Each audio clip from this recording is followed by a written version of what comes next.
Hello friend, just exam में आप सबका स्वागत है। आज की हमारी वीडियो है संस्कृत के ऊपर। और संस्कृत की हमारी पहली क्लास है जो आपके यूपी टेट और सी टेट के एग्ज़ाम के लिए बहुत ज़्यादा हेल्पफुल साबित होगी। तो यदि अभी तक आपने हमारे चैनल को सब्सक्राइब नहीं किया है तो कृपया सब्सक्राइब जरूर कर लें और बेल आइकन भी जरूर दबाएं ताकि आपको नए वीडियोज़ की नोटिफिकेशन लगातार मिलती रहे। तो शुरू करते हैं हम आज का वीडियो।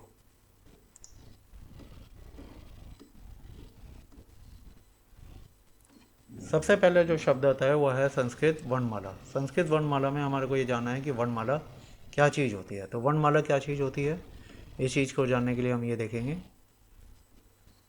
वर्ण अक्षरों के क्रमबद्ध एवं व्यवस्थित समूह को वर्णमाला कहते हैं। यानी वर्णमाला क्या चीज़ है, जो हमारा वर्णमाला है वो अक्षरों के क्रमबद्ध व व्यवस्थित समूह को वर्णमाला कहते हैं। वर्ण भाषा की सबसे छोटी इकाई है और इसे खंड नहीं किया जा सकता। इसे क्या नहीं किया जा सकता, इसे तोड़ा नहीं जा सकता, इसे खंड नहीं किया जा सकता। हमने वर्ण को दो भागों में बांटा हुआ है। संस्कृत भाषा के वर्णों को दो भागों में बांटा गया है, एक है स्वर और एक है व्यंजन। वर्णों के दो भाग हैं, एक है स्वर, एक है व्यंजन। अब यहाँ पे चीज़ आती है कि स्वर किसे कहते हैं। स्वर बोलते हैं जिन वर्णों के उच्चारण में किसी अन्य स्वर की सहायता नहीं लेनी पड़ती है उन्हें स्वर कहते हैं। यानी जिन जो स्वतंत्र स्वर वर्ण होते हैं उन्हें हम स्वर कहते हैं, जिनकी उच्चारण के लिए किसी दूसरे वर्ण की हेल्प नहीं लेनी पड़े। स्वर संस्कृत भाषा में कुल 13 स्वर होते हैं और हमने स्वर को 3 भागों में बांटा हुआ है। हमने स्वर को कितने भागों में बांटा है, 3 भागों में बांटा हुआ है। कौन कौन से भाग हैं हमारे स्वर के, एक है हमारा हर्ष स्वर, एक है दीर्घ स्वर और एक है संयुक्त स्वर। अब ये चीज़ आती है कि हर्ष स्वर में कौन कौन से स्वर आते हैं। तो हर्ष स्वर में आएगा हमारा ए, र, उ, री और लरी। यानी ए, र, उ,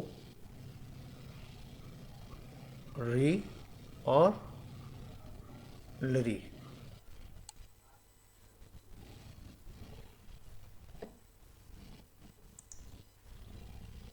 दीर्घ स्वर में आते हैं हमारे आ, ई, उ और बड़ा री।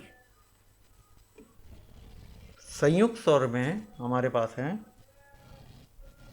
ए, आई, ओ और औ। यहाँ पे एक चीज़ होती है अयोग वाह। अयोग वाह क्या होता है, ए के ऊपर जो हमने बिंदी लगाई है डेट इज अयोग वाह। ए के आगे जो हमने विसर्ग लगाया है ये भी अयोग वाह है। अंग और ए, इसे इस तरह से डिफाइन किया जाता है। यानी अगर हम ए के ऊपर एक बिंदी लगा देते हैं डेट इज़ कॉल्ड अंग, और ए के साथ में अगर हम साइड में 2 बिंदी लगा देते हैं डेट इज़ कॉल्ड ए, तो हमारे ये जो दोनों हैं अंग और ए, ये अयोग वाह कहलाते हैं। ये दोनों अयोग वाह कहलाते हैं। इनके एग्जाम्पल क्या हैं, इनके एग्जाम्पल हैं अंक और यहाँ प्रातः। यहाँ पे क्या है, यहाँ दोनों अयोग वाह यूज़ हुए हैं। अंक यानी ऊपर वाली बिंदी भी यूज़ हुई है और यहाँ पे विसर्ग भी यूज़ हुआ है, तो ये अयोग वाह का एग्जाम्पल है। या फिर प्रातः, इसमें विसर्ग यूज़ हुआ है सिर्फ, तो ये भी अयोग वाह है।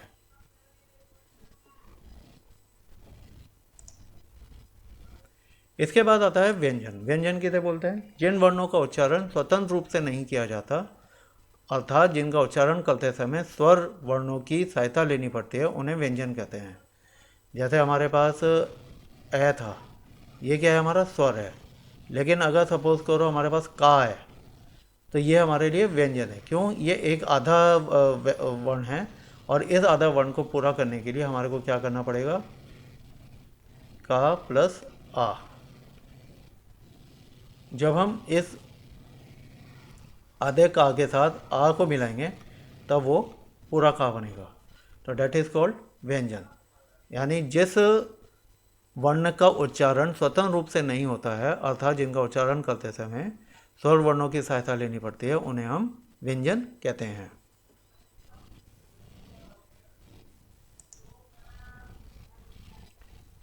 तो अभी हमने आपको ये समझाया था व्यंजन को किस तरह से अदा का प्लस आ, जब हम इस व्यंजन के अंदर इस स्वर को मिलाते हैं, हमारा क्या क्या है व्यंजन, इसके अंदर जब हम आ मिलाते हैं तो ये क्या है स्वर, तो हमारे लिए जो शब्द बनेगा पूरा का बनेगा, और ये हमारा व्यंजन का ही बनाया हुआ शब्द है। व्यंजन हमारे पास जैसे हमने आपको बताया था स्वर कितने होते हैं, स्वर हमारे पास होते हैं 13। तो इधर व्यंजन की अगर हम बात करें तो व्यंजन हमारे पास कितने होते हैं 33 हमारे व्यंजन होते हैं। जैसे स्वर के 3 भेद होते हैं उसी तरह व्यंजन के भी 3 भेद होते हैं। कौन कौन से भेद होते हैं? एक होता है स्पर्श व्यंजन, एक होता है अंतस्थ व्यंजन, और एक होता है ऊष्म व्यंजन। अब इसमें कौन कौन से वर्ण आएंगे? स्पर्श व्यंजन में हमारे पास आता है क, ख, ग, घ, ड, च, छ, ज, झ। और इसी तरह अंतस्थ व्यंजन के लिए हमारे पास 4 वर्ण हैं, वो हैं य, र, ल और व। ऊष्म व्यंजन में भी हमारे पास 4 वर्ण हैं, वो हैं श, स, ल और ह। अब अगला चीज आती है संयुग व्यंजन। संयुग व्यंजन कौन से होते हैं? ऐसे व्यंजन जो 2 व्यंजनों के मेल से बनते हैं। अगर हमने व्यंजन बनाया था तो हमने क्या करा था, स्वर और व्यंजन को जोड़ा था, लेकिन अगर हम 2 व्यंजन को जोड़ेंगे तो उससे हमारे लिए संयुग व्यंजन बनेगा। अब वो क्या कैसे बनता है? अक्षय और का इन्हें मिलाएंगे तो पेट पटा शा बनेगा। त्रा और ता इसे मिलाएंगे तो रा बनेगा। ज्ञा और जा इसे बनाएंगे तो या बनेगा। तो इस तरह के जो हमारे शब्द हैं, जो हमारे पूरे 2 व्यंजन के जोड़ने से बनता है, उसे हम बोलते हैं संयुक्त व्यंजन। ठीक है जी। अब लास्ट में जाके हम ये देखते हैं कि संस्कृत के कुछ शब्दों को हिंदी में और हिंदी के कुछ शब्दों को संस्कृत में क्या बोला जाता है। जैसे हमारे पास पहला शब्द है घोड़ा, तो घोड़े को संस्कृत में बोलते हैं अश्व। मोटर वाहन, मोटर वाहन को संस्कृत में बोलते हैं ईर नौका। ऊन, ऊन को क्या बोला जाता है संस्कृत में? उड़ना। होठ, होठ है हिंदी का शब्द और ओष्ठ है संस्कृत का शब्द। हिंदी के लिए संस्कृत में ओष्ठ। दवाई, दवाई है हमारा हिंदी का शब्द और संस्कृत में इसी को बोलते हैं औषधि। कौवा, कौवे का जो संस्कृत शब्द है वो क्या है? काक। हाथी, हाथी को हम संस्कृत में क्या बोलते हैं? गज। घड़ा, घड़े को संस्कृत में क्या बोला जाएगा? घट। चंद्रमा, चंद्रमा को संस्कृत में क्या बोलते हैं? चंद्र। हिंदी का शब्द है टोपी और इसको संस्कृत में क्या बोलेंगे? टोपिका। हिंदी का शब्द है पेड़, इसको संस्कृत में क्या बोलेंगे? तरु। हिंदी का शब्द है पहाड़, संस्कृत में क्या बोलेंगे? था।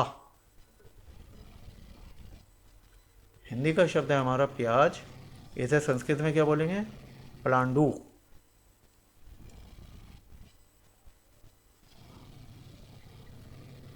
हिंदी का शब्द है बगुला, इसे संस्कृत में क्या बोलेंगे? बक्का। हिंदी का शब्द है हमारा भौरा और इसे संस्कृत में हम क्या बोलेंगे? भ्रमरा। और इसी तरह से हिंदी का शब्द है हमारा मेंढक और इसे संस्कृत में हम क्या बोलेंगे? मंडूका। यहाँ पे हिंदी का शब्द है हमारा भिखारी, इसे संस्कृत में क्या बोलेंगे? याचका।